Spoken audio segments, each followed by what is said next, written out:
5 نصائح مذهلة لمساعدتك على وقف الشخير. ألا تكره ذلك عندما يكون لديك رفيق في الفراش يشخر أثناء النوم، أو أنت الشخص الذي يشخر ولا يستطيع رفيق الفراش تحمله؟ في كلتا الحالتين، جرب هذه النصائح الرائعة. قريبا ستتوقف عن الشخير ويمكن للجميع النوم بهدوء طوال الليل.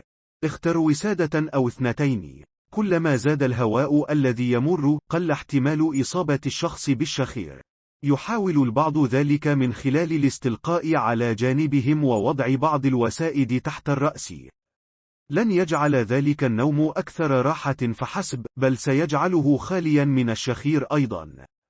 جرب ببساطة عددا من الوسائد واضبطها حتى يقل الشخير أو يتوقف. هناك أيضا وسائد خاصة يمكنك شراؤها.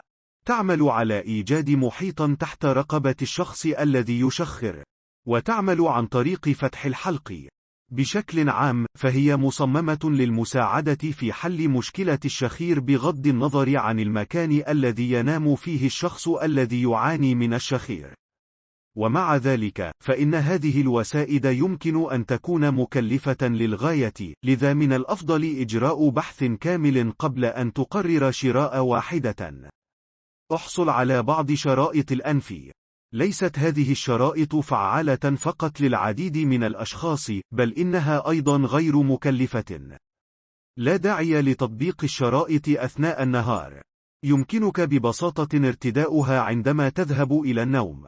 عند تطبيقها، تساعد الشرائط في فتح فتحتي الأنف.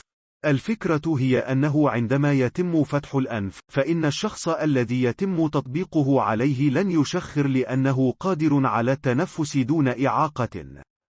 غني أغانيك المفضلة. نعم، يبدو أن الغناء يمكن أن يساعدك على التوقف عن الشخير. عندما تغني فأنت تمارس تمارين تنشيط عضلات حلقك. أنت هنا تستخدم هذه العضلات كل يوم أثناء التحدث، لكنها تحصل على تمرين مكثف أكثر عندما تغني. هذه هي نفس العضلات المستخدمة عندما يشخر الشخص.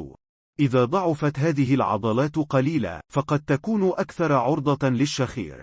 أليس من الأفضل التوقف عن الشخير بشيء قد تستمتع به؟ العلاج بواسطة الإبر. يعرف العلاج بالإبر بأنه طريقة بديلة للشفاء، ويمكن أن يساعدك أيضا الذين يعانون من مشكلة الشخير، ويتم ذلك بواسطة الضغط على إصبعك الصغير. فمن خلال الضغط على إصبعك الصغير، لا يتم حينها تشغيل الآليات التي تسبب الشخير. أو يمكنك زيارة بعض خبراء فن العلاج بالإبر.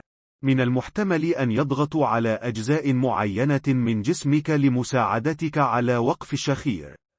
خيار آخر هو ارتداء جهاز بيدك يضغط على إصبعك الصغير طوال الليل بشكل أوتوماتيكي.